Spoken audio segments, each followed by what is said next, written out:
평생투자 파트너 유튜브 시청을 진심으로 감사드립니다. 주식 관련한 상담을 원하시는 구독자 분들께서는 현재 화면 상단에 표시되는 무료 종목 상담 신청하기를 터치하셔서 성함과 연락처를 남겨주시면 상담 도와드리도록 하겠습니다. 감사합니다.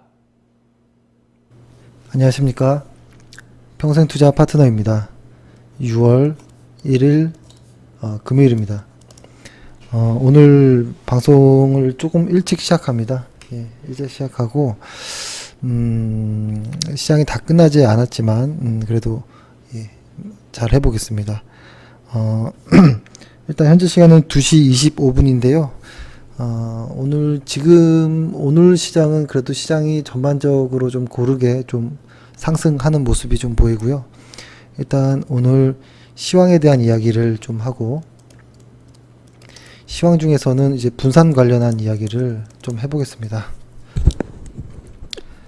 그 다음에 두 번째 이야기할 것은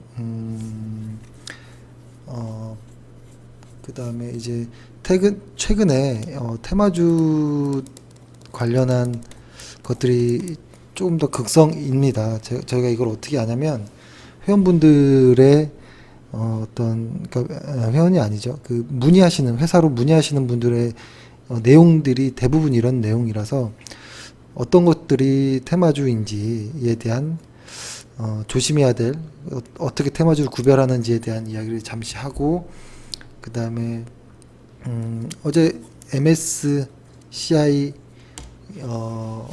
편입이 있었죠. 리밸런싱이 있었죠.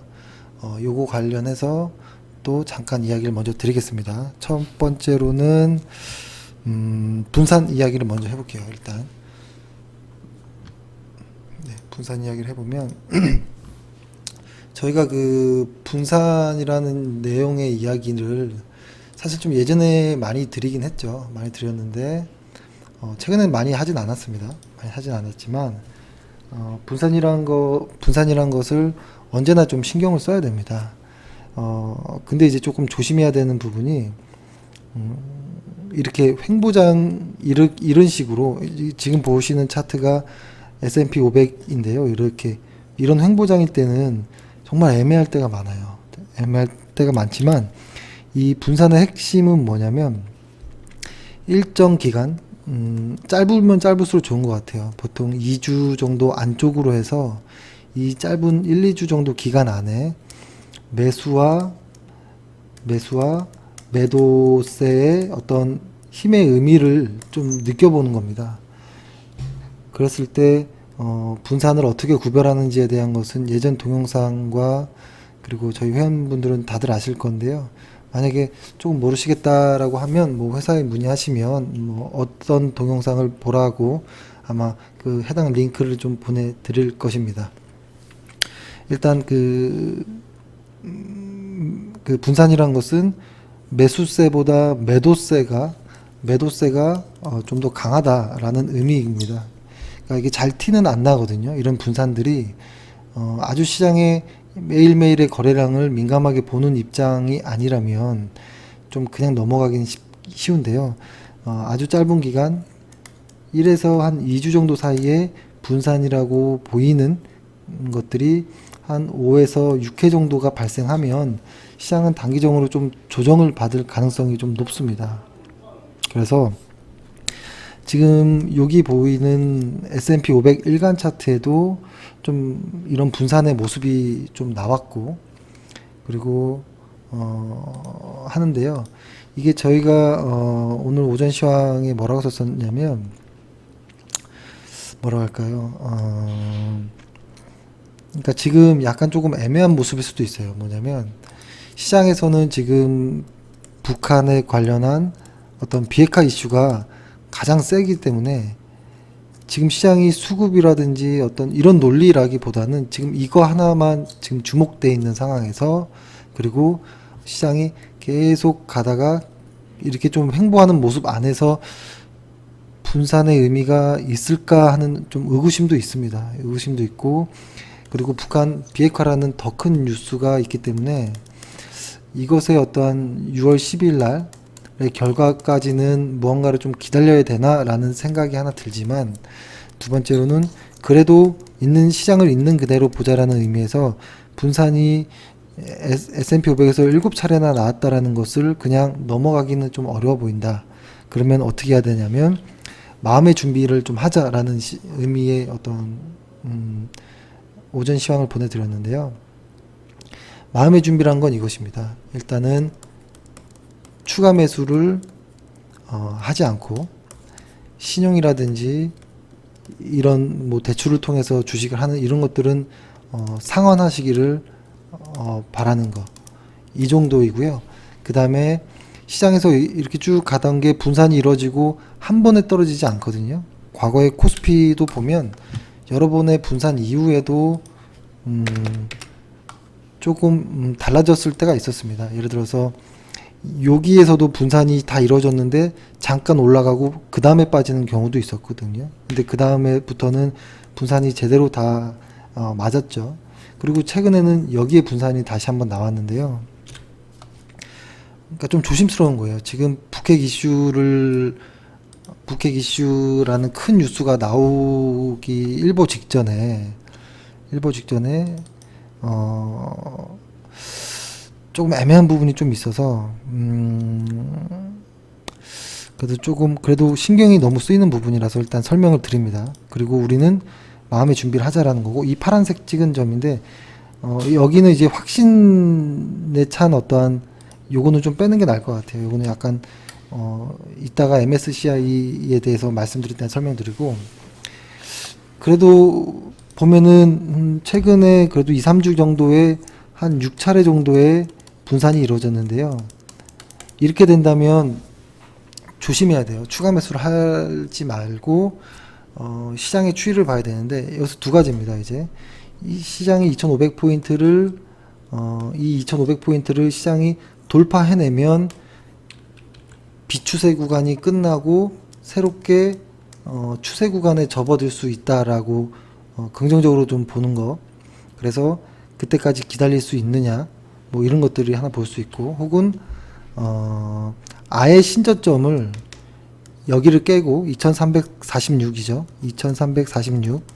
이 여기를 신저가를 깨고 팔로우 스루 데이가 발생할 때까지 기다리느냐, 뭐 이런 것들이 있을 수 있겠는데, 일단 지금 현재 상황에서는 2500을 돌파하지 않는 이상, 그리고 완전히 신저점을 한번 깨고 팔로우 스루 데이가 한번 나오는 그런 둘 중에 하나의 신호까지는 시장을 아주 보수적으로 보자라는 겁니다. 그래서 지금 저희는 어차피 주식 비중이 25%이기 때문에 크게 의미는 없지만, 그래도 더 이상 추가 매수는 좀 자제해야 되는 것이 아닌가.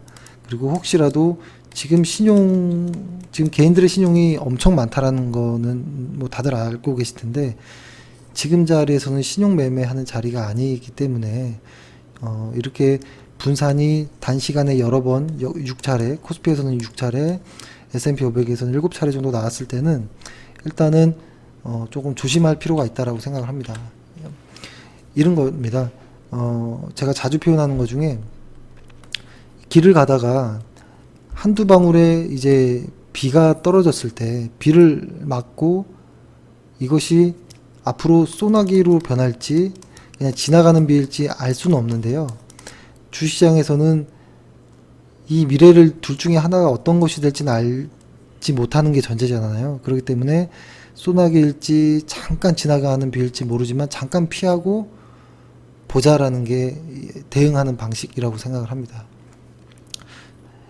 실컷 맞고 나서 소나기였구나 라고 하는 건 의미가 없고요. 운이 좋아서 잠깐 맞았지만 지나가는 비였어 라고 해서 운이 좋을 수는 있지만 그게 소나기였다면 큰일 나는 거잖아요. 그래서 일단은 이러한 분산의 좀 조짐들이 나왔을 때는 조금 조심할 필요가 있겠다라는 생각을 1차적으로 합니다. 그렇지만 이렇게 분산이 나오고 나서 바로 하락하는 것은 아니기 때문에, 분산이 나왔다면 그때부터 아까 말씀드렸던 것처럼 뭐 신용이라든지 추가 매수를 하지 않는 부분도 있고, 그 다음에 내가 보유한 보유 종목들을 계속 좀 신경 써서 봐야 됩니다. 보유 종목들이 혹시 안 좋은 신호가 보이면 이익 실현이라든지 매도 역시도 좀 준비해야 될 필요가 있습니다. 그래서 내가 보유한 보유 종목도 좀 관심 있게 보는 것이 좀 좋을 것 같고요. 이렇게 해서 좀 분산 이야기를 좀 드렸고, 그 다음 드릴 말씀은, 어제 같은 날 보면 거래량이 상당히 지수에서 많이 올라왔었죠. 꽤 크게. 이것은 어제 그 이벤트가 있었잖아요. 말씀드리진 않았지만, 그냥 뭐 무난하게 지나가겠지라는 생각에 말씀드리진 않았는데, MSCI의 신흥국 지수에 어떤 편입 이벤트가 있었습니다. 중국 A주가 들어가는 이벤트가 있었죠. 그리고 MSCI 코리아 지수에도 편출입되는 종목들이 있었고, 그래서 요거 관련해 가지고 살짝 정도 말씀드리면, 일단 그 신흥국 지수에 중국 A주가 들어간 것이죠. 그렇기 때문에 외국인 같은 경우에는 한국의 비중을 조금 덜어서 일단 새로운 종목인 A주를 조금 사야 됐습니다. 그래서 당초 예상했던 거는 한국에서 한 6천억 정도 매도 물량이 나오지 않을까라는 생각이었는데, 막상 어제 3,500억 정도밖에 매도 물량이 나오지 않았다라는 것에 조금 괜찮게 지나갔네라는 생각도 하지만, 여기서 약간 조심해야 될 거는 좀 뭐라고 할까, 예측과 좀 달랐다라는 부분인데요. 뭐냐면 순매도의 이런 규모가 축소된 것은 어떤 패시브 이벤트를 역이용한 액티브 자금들이 꽤 만만치 않게 있었기 때문이라는 겁니다. 그러니까 이것을 이제는 너무 학습된 효과로 인해서 역이용하는 경우가 있는데요. 이것을 이제 이머징 지수에도 그랬지만 한국 지수, MSCI 한국 지수도 역시 코스피 지수 역시 마찬가지였거든요. 예를 들어서 어제 MSCI 코리아 지수에 새로 들어간 종목은 삼성 엔지니어링, 그리고 펄어비스, HLB, 셀트리온 제약 이렇게였고, 제외된 거 새로 빠진 것들은 바이로메드, 현대위아, 하나에어로, SK네트워크스인데요. 평소 같았으면 편입되는 종목들의 수급이 더 좋아지고, 하락하는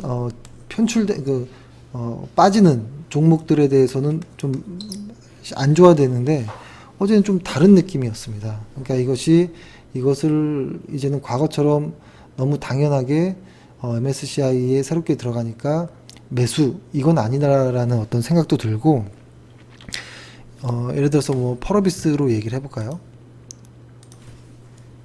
펄어비스를 보면 이러한 뉴스들이 나오고 나서 오히려 기관에서 조금 매도를 좀 더 강하게 하는 모습이 보였습니다. 기관에서 하는 모습이 보였고, 그래도 아직은 뭐 어떤 중요한 이 가격 라인을 건들진 않았기 때문에 그래도 아직은 뭐 횡보 정도다라고 보이는데요. 그러니까 과거랑은 좀 많이 달라졌다는 겁니다. 이러한 어떤 단순 이벤트로 종목을 매수하고 매도하는 것이 이제는 좀 힘들어졌구나라는 걸 느낍니다. 그러니까 지수 플레이를 할 때 어떤 너무나 뻔한 당연한 이벤트로 매수와 매도를 결정하는 것은 이제는 좀 위험할 수도 있겠다라는 생각을 해봅니다. 근데 지금 말씀드렸던 펄어비스, HLB, 뭐 삼성 엔지니어링, 셀트리온 제약 다 좋은 회사들입니다. 차트 한 번씩 볼게요. 펄어비스 저는 게임주에서 대장이라고 봅니다. 펄어비스와 넷마블들이. 네, 사실 넷마블도 펄어비스에 비교할 수도 없습니다. 펄어비스가 월등히 강한 회사이고, 지금은 수급이 기관에 의한 매도 물량이 나왔는데요. 지금 신규 진입은 아니지만 계속 째려봐야 되는 종목 중에 하나이고요. 그 다음에 셀트리온 제약도, 이건 뭐 셀트리온 제약, 셀트리온 애들은 뭐 항상 째려봐야 되는 종목이죠. 얘네들은 보면 기관들이 외국인들이 상당히 많은 물량을 쌓고 있고, 볼리저 밴드가 상당히 축소되어 있거든요. 이건 한번 위든 아래든 한번 추세가 한번 강하게 나올 가능성이 높습니다. 과거에 이렇게 세게 올라갔던 것처럼. 그래서 좀 기대를 좀 하고는 있는 종목이긴 합니다. 그리고 삼성 엔지니어링 볼게요. 삼성 엔지니어링은 이렇게 일간 차트로 보면 좀 애매하지만 주간 차트로 아니 좀 길게 해서 보면 추세적으로는 우상향하고 있습니다. 계속 이렇게 계속 올라가고 있는 종목이에요. 그래서 이런 종목들은 일간 차트로 보면 조금 힘들고요. 주간 차트로서 추세를 보면 아직 아무것도 아닙니다. 멀쩡한. 근데 다만 어제 거래량이 너무 많이 나왔죠. 그러니까 예전에 상상했던 거랑 좀 다르다. 왜 신규로 편입됐으면 분명히 수급 측면에서 좋아야 되는데 그것을 역이용하는 애들이 있었구나. 근데 걔네들이 누구냐 하고 봤더니 기관 투자자였다라는 것입니다. 기관 투자자. 그러니까 기관 투자자들이 좀 저는 패턴이 좀 바뀌었으면 좋을 것 같아요. 좀 진득하게 외국인처럼 좀 이렇게 좀 안전하게 매매를 했으면 좋을 것 같아요. 지금 개인 투자자나 기관이나 별 다를 게 없습니다. 단타하는 건 똑같고 오로지 그냥 자금만 풍부한 겁니다.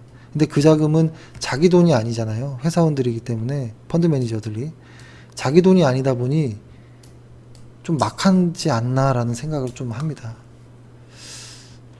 그렇죠. 일단 저의 생각입니다. 그리고 HLB는 어제 한번 말씀드렸던 것처럼 이거는 월간 차트로 볼게요. 말씀드렸던 것처럼 한 번에 아직 끝나지 않은 종목입니다. 그리고 좋은 뉴스가 있긴 했지만 지금 뭐 신규 들어간다는 건 조금 어려울 수도 있죠. 지금이 13만 7천 원 정도인데요.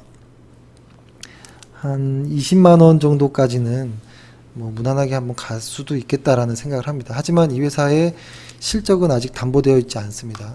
그냥 차트상 그렇다라는 것이고, 근데 다만 어제 시도할 권리에 대한 거 말씀드렸잖아요. 라이트 트라이라고 해서 이 법안이 발효됨으로 인해서 실제 매출이 2020년이 아니라 지금 당장이라도 나올 가능성도 있겠구나 이제부터 라는 생각을 합니다.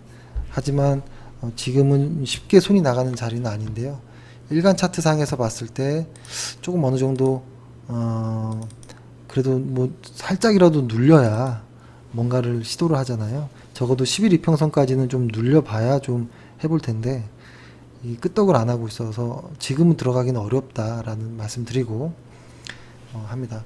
그러니까 드리고 싶은 말씀은 뭐냐면 시장이 결론적으로 진득한 매매, 그러니까 꾸준하게 무겁게 이렇게 시장을 꾸준히 사면서 이렇게 올라가지 않는다라는 소리예요. 그만큼 시장이 예민하고 변동성이 아주 높다라고 보는 겁니다. 이유가 왜냐면 시장이 꺾이지 않고 이렇게 쭉 멋지게 흘러가는 장에서는 이러한 이벤트들, MSCI나 이러한 리밸런싱이나 편출입이 있었을 때는 거의 예측과 마찬가지로 좋은 수급을 보여주거든요. 당연하게. 근데 지금은 이런 변동성 장이다 보니 빨리빨리 그 전에 벌써 매도해버리고 뭐 이런 경우가 많다라는 거예요. 기관도 그렇고 일부 외국인도 그렇고. 그래서 시장이 이렇게 보다 보면 지금이 확실히 시장 참여자들 역시도 지금 시장을 그렇게 마음 편하게는 하고 있지 않구나 라는 생각이 들고, 기관 투자자들이 단타를 하는 이유는 특히 어제 같은 경우에는 윈도우 드레싱까지 있었기 때문에 조금 어지러웠었죠 어제는. 다만 시장에서 분산이 좀 많이 이루어졌고, 거기에다가 시장 역시 변동성이 높다 보니 시장은 상당히 대응하기 어려운 것인 것 같다라는 생각을 합니다. 예, 이렇게 말씀드리고 오늘 이제 마지막으로 하나 말씀 더 드릴 내용은 테마주에 대한 이야기를 좀 드립니다. 하고서 이제 지수를 보고 끝낼 건데요. 테마주에 대한 거, 그러니까 제가 생각할 때 테마주란 뭐냐면 여러 번 말씀드렸지만 어떤 정부 정책 뭐 이런 것들과 반대되는 것들, 그러니까 예를 들어서 어떤 종목이 올라가려면 예를 들어서 정부 정책주 같은 경우에는 정부의 어떤 의지가 있죠. 우리는 이 사업을 남북경협주처럼 해야 된다. 철도를 깔아야 되고, 뭐 가스를 설치해야 되고, 뭐 여러 가지가 있을 수 있겠죠. 어떠한 정부의 의지와 그것을 이제 실제로 할 수 있는 자금 집행이 이루어진다면 그것에 해당하는 수의 종목들이 있겠죠. 실제로 그 종목, 그 사업을 하는 회사들. 그래서 이 회사가 돈을 투자받고 실제로 일을 해서 돈을 다시 회수하는 이런 과정이 있다면 이 종목의 매출도 일어날 것이고 자연적으로 성과가 나오겠죠. 이런 것들은 아주 좋은 주도주, 대장주 라고 말씀을 드리고, 반대로 테마주라는 것은 뭐냐면 다들 아실 겁니다. 예를 들어서 갑자기 어떤 종목이 있습니다. 근데 이런 거죠. 예를 들어서 문재인 대통령이 예를 들어서 출마하기 전에 문재인 대통령이 이제 출마를 한다, 대통령이 과거에. 그런데 문재인의 과거 동창의 친구가 이 회사에 이사를 한다더라. 그래서 이 종목이 막 오르는 경우들이 있어요. 지금 들어보면 별거 아닌 것 같죠.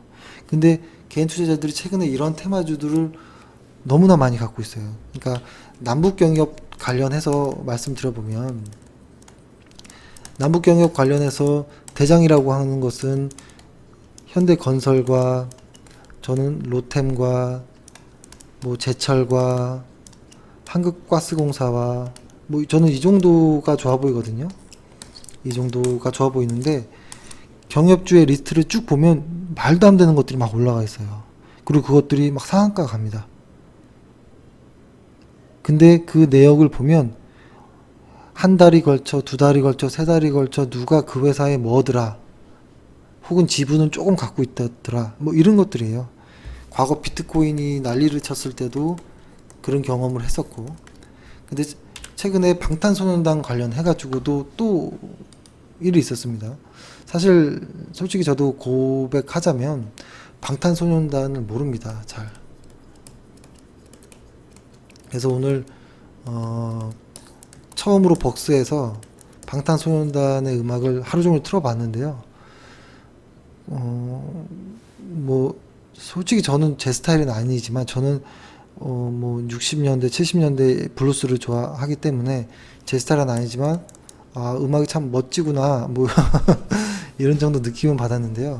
방탄소년단이 빌보드에서 1위를 한국 최초로 1위를 했다라는 것 때문에 이상한 종목들이 오르는 거예요. 예를 들어서 제가 이스타코라든지 LB세미콘 이런 종목이 오르는 거예요. 이게 이해가 저는 안 되더라고요. 그래서 일단 좀 봤습니다. 어떻게 주가가 움직이는지를 좀 봤는데요. 그러니까 뭐라고 할까요? 일단 최근에 그거 관련해서 키스트의 급등도 있었죠. 키스트는 사실 조금 관련이 없다고 볼 수는 없습니다. 그죠? 왜냐면 일본 내 자회사가 있잖아요. DA. 일본 내 DA라는 그 자회사가 있는데, 방탄소년단과 전속 계약을 하고 있잖아요. 그래서 소속사, 그러니까 방탄소년단의 소속사는 빅히트라는, 그죠? 비상장 회사입니다. 비상장 회사. 그래서 그러니까 얘네 빅히트라는 그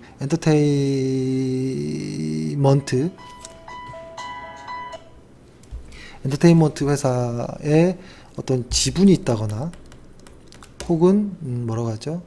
뭐 어떤 계약이 체결되어 있거나, 뭐 이런 것들이 있으면 좀 올라갈 수 있겠다. 근데 사실 그것도 그렇게 마음이 썩 그거 하진 않거든요. 근데 얘네들은 웃기다라는 거예요.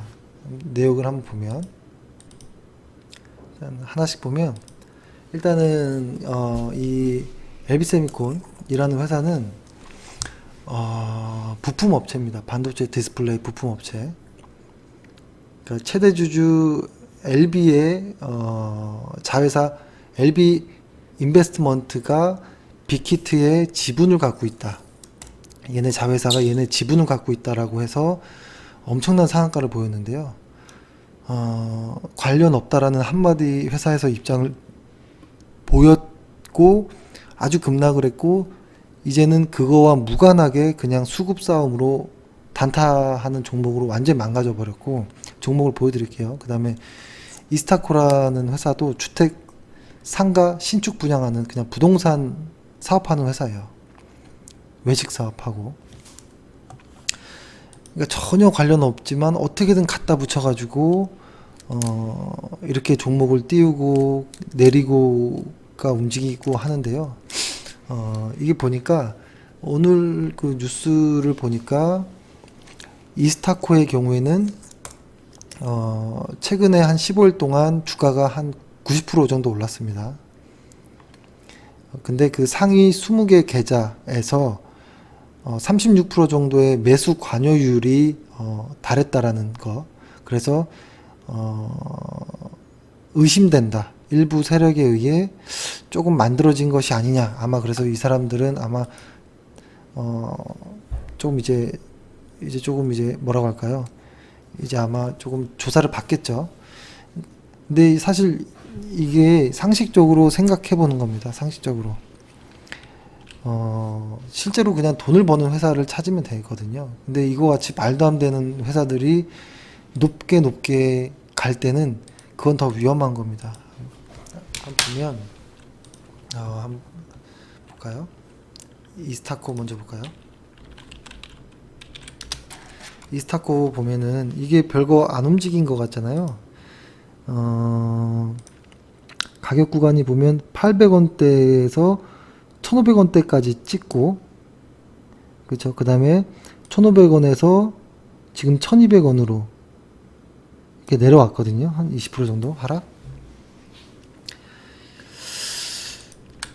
그러니까 이게 이스타코 같은 경우에 시가총액이 1200억 정도 되는 회사였었고,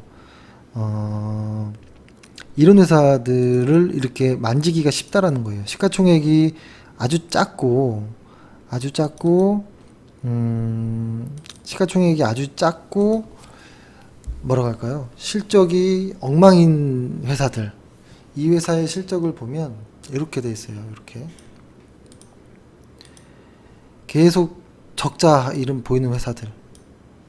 그쵸? 계속 적자. 이렇게 회사가 버티면, 못 버텨요. 이렇게 오랫동안. 그쵸?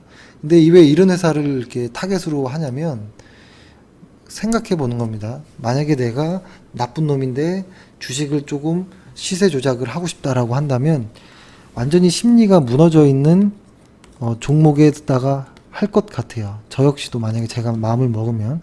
이유는 심리가 깨져 있는 종목들, 밑으로 쫙 이렇게 깔리는 종목들은 조금만 매수를 툭 해줘도 사람들이 확 변하거든요. 포기할라 하다가 추가 매수를 한다든지 이러한 것들이 있기 때문에 거의 포기하고 시장에서 소외되고, 왜냐하면 시장에서 왜 소외되냐면 기관과 외국인의 관여가 없어야 되기 때문에 그래요. 그러니까 실적이 안 좋았고 심리도 깨져 있고 소외되어 있는 이러한 종목들을 골라요. 근데 사실 실적만 봤어도 이슈가 있었더라도 사지 않았겠죠, 이런 종목은.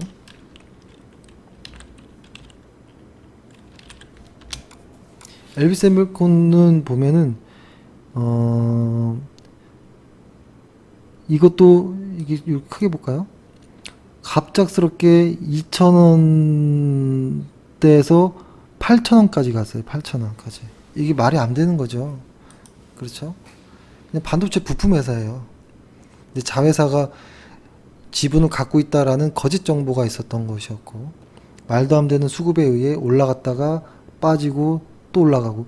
그러니까 회사에서는 요날 이런 일이 있고 나서부터 아니다, 우리 회사랑 관련 없다, 방탄소년단과 관련 없다라고 했지만 이제는 그게 귀에 들어오지 않습니다. 이제는 망가져 있는 그런 회사가 되어 있기 때문에 이런 회사는 그냥 반등하면 나오는 겁니다.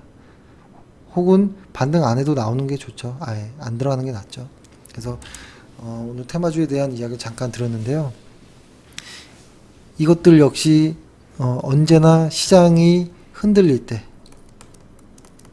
그러니까 지수가 하락하거나 변동성 구간에 있거나 어떠한 주도주가 부재 중인 상황일 때, 이런 상황일 때 소외되어 있던 흔히 이런 표현은 좀 그렇지만 회사가 나쁘다라는 게 아니라 투자자의 입장에서 잡주라는 표현을 쓰죠. 그 회사가 이상하다라는 것은 아니고요. 소외주 혹은 이런 잡주들에게 불순한 어떤 이런 세력이란 단어도 쓰고 싶지 않지만 이들이 쉽게 움직이는 종목들을 찾아서 이제 좀 장난을 치는 거죠. 근데 이것의 손해는 항상 개인 투자자들이거든요. 근데 저희 회사에 고민을 상담하러 이렇게 전화 오시는 분들이 이런 종목들이 한두 개씩 다 있어요. 다. 그래서 이유를 여쭤봅니다. 이거 왜 사셨나? 그러면 아유 아니에요 하면서 잘 말 안 해요. 그러다가 자꾸 꼬치 여쭤보면 아유 뭐 조금 샀어요. 뭐 한 200-300 샀어요. 뭐 이렇게 말을 하는데 나중에 보면 한 1,000만 원 정도 이렇게 들어가 있다든지. 그러니까 본인도 다 압니다. 이거 내가 실수이고 부끄럽다라는 것도 다 알고 있고. 근데 이 변동이 크다 보니까 혹시 1,000 넣었는데 한 1,500 순식간에 될지도 모르겠다. 뭐 이런 생각도 있을 수 있겠죠. 근데 거꾸로 1,000이 500만 원 되는 것도 순식간이라는 거가 있고, 주식이 이렇게 쉽지 않거든요. 쉽지 않고 언제나 조심을 거듭해도 시장에서 돈을 벌어서 시장에서 완전히 은퇴하는 거가 쉽지 않거든요. 그러니까 흔히 어릴 때 표현 따고 백장, 돈을 따고 스톱하는 게 어렵은데 좀 조심해야 되지 않을까. 그래서 테마주라는 것은, 그리고 이런 종목들을 추천하는 최근에 유튜브 동영상들이 상당히 많아요. 저는 이거 사기라고 봅니다. 사기. 이건 말이 안 되는 일이에요. 그러니까 종목을 누군가에게 권할 때는 저는 이런 기준으로 하거든요. 부모님에게 권할 수 있는 종목 아니면 추천하지 말자라는 생각을 합니다.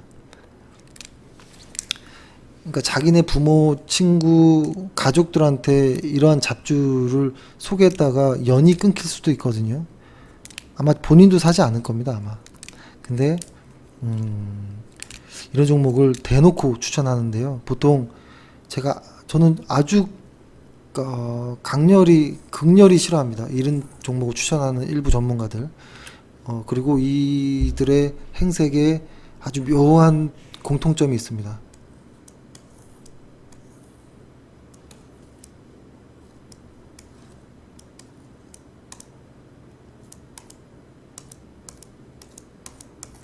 꼭 반듯하게 가라말 타더라고요. 꼴보기 싫게. 죄송합니다. 그리고 머리도 반짝반짝해서 뭘 많이 바른 것 같아요. 이렇게. 근데 상상해 보세요. 뭐 자기 관리를 한다는 것이 나쁜 건 아니지만 주식하는 사람이 이렇게 매일 멋부리고 이렇게 할 시간이 없어요. 그렇죠? 그리고 한 20대 초중반으로 보이는 사람들도 많아요. 조심합시다. 이런 쪽 사람들은 책임져 주지도 않습니다. 그리고 이용당할 뿐이기 때문에 테마주를 추천한 사람들은 그냥 아예 보지 맙시다. 그리고 추천한 종목의 실적을 한번 보는데 실적이 형편없다. 근데 그것을 추천했다라는 것은 나는 당신의 등을 쳐먹겠습니다. 라는 말과도 뭐 마찬가지입니다. 주식에서 실적이 안 좋은데 사라고 하는 것은 저는 이해가 되지 않습니다. 실적이 좋고 외국인과 기관이 엄청나게 사들이는 회사도 실제로 매수해서 수익 내고 빠져나오기가 어렵거든요. 근데 이거와 전혀 반대인 상황에 종목을 추천하고 100% 1000% 올릴 수 있는 종목이라고 이렇게 과대 광고하는 것들은 상당히 저는 거짓이라고 봅니다. 거짓. 그래서 오늘 사실 너무 좀 화가 났었거든요. 보통 연세가 많으신 분들이 이런 종목들을 가지고 전전긍긍 하시는 거예요. 어떻게 합니까? 저희한테 문의가 와서 어떻게 해서 이제 빠져나갑시다 라고 이야기는 해드려도 그게 말대로 되는 게 아니잖아요. 그래서 아예 처음부터 조심하자라는 취지였고요. 지금과 같은 이런 변동성 구간에서는 특히 조심하자라는 겁니다. 이제 마지막으로 시장을 정리하겠습니다. 정리하고 지수 한번 보고 끝내겠습니다. 지수가 2500포인트, 900포인트, 코스피 코스닥이 요 정도를 돌파하지 못하고, 그리고 이 하단으로는 2300 약 한 50포인트 정도, 요 아래에 있을 때는 박스권이라고 보는 게 좋을 것 같아요. 그런데 위로 가면 진짜 매수인 거고, 아래로 가면 진짜 매도라고 생각하고 이제 시장을 좀 여유 있게 보시자라는 거고, 시장은 금방 갑니다. 언제까지나 이 박스권 안에 갇혀있지 않습니다. 그래서 이렇게 시장이 움직일 때 종목들이 오르고 떨어질 수 있습니다. 이것에 너무 기뻐하거나 슬퍼할 필요 없습니다. 일희일비할 필요 없고요. 이런 변동성장에서 주식이 오르락 내리락 하는 건 당연한 겁니다. 내가 이런 변동성장에서 한 종목을 사서 맞춰서 수익을 냈다고 잘난 체할 필요도 없고, 떨어졌다고 슬퍼할 필요도 없습니다. 이런 변동성장은 원래 그렇습니다. 그래서 이런 변동성장의 대응 방법은 쉬던지, 설정해 놓은 2500, 2350 여기를 어디든지 방향성을 잡을 때까지 쉬던지, 혹은 한 주식 비중 한 20-30% 정도 미만으로 일부 종목에 대해서 트레이딩을 하든지, 짧게 뭐 요 정도인 것이라고 보고요. 그리고 요런 시장의 어려운 사정을 에서 언제나 나타나는 나쁜 의도가 있는지 모르고 그러는 건지 몰라도 테마주를 추천하는 사람들 무조건 조심하시길 바라겠습니다.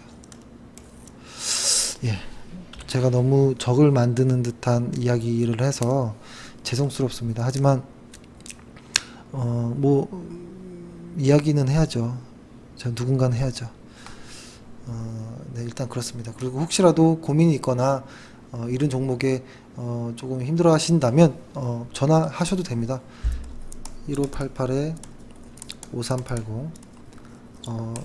전화하는데 돈 들지 않으니까요. 그냥 서로 힘든 거를 이야기하면 아주 조금은 뭐 도움이 될 수도 있잖아요. 그래서 혹시 도움이 될 수 있다면 뭐 좋은 거고, 고민을 좀 같이 이야기해 보는 것도 뭐 좋을 것 같습니다. 그리고 우리 지수를 보면 아까 말씀드렸던 것처럼 2500과 2350 요 정도 박스권 안에서는 크게 의미를 두지 말자라는 것이고, 오늘 비록 외국인들에 의한 좀 상승이 나왔는데요. 이것이 잠깐 상승인지 빠질지 아직은 모릅니다. 분산이 많았기 때문에. 왜냐면 이렇게 분산이 이렇게 쌓여버리잖아요. 그럼 여기가 매물대가 강력한 매물대가 돼서 반등을 하다가 여기 맞고 빠지는 경우가 가능할 수도 있습니다. 그래서 조심해야 되는 겁니다. 그래서 요거를 조금 조심해야 된다라는 생각을 하고요. 그리고 2400포인트 정도면 저번에 말씀드렸던 것처럼 지수가 2400포인트 밑으로 빠지면 마치 기관과 외국인이 짠 듯이 계속 좀 받아주는 모습이 있는데요. 그거 역시도 학습돼 버리면 역효과가 날 수 있습니다. 그리고 코스피 같은 경우에는 900포인트죠. 요 900포인트. 여기 이 라인대, 그리고 과거에 따지면 뭐 한 요 정도 라인대를 안에서는 충분히 왔다 갔다 계속 할 수도 있습니다. 이렇게. 그래서 이 라인대까지도 크게 시장에 의미를 둘 필요는 없다라고 봅니다. 추세가 분명히 위아래든 어디든 방향을 잡을 때 들어가도 충분히 늦지 않다라는 거 말씀드리겠습니다. 네, 일단 오늘 방송은 이 정도로 마치겠습니다. 예, 오늘 이번 일주일 고생 많으셨고요. 다음 주까지도 아마 조금 변동성이 예상될 걸로 보입니다. 예, 힘내시고 푹 쉬시기 바라겠습니다. 감사합니다.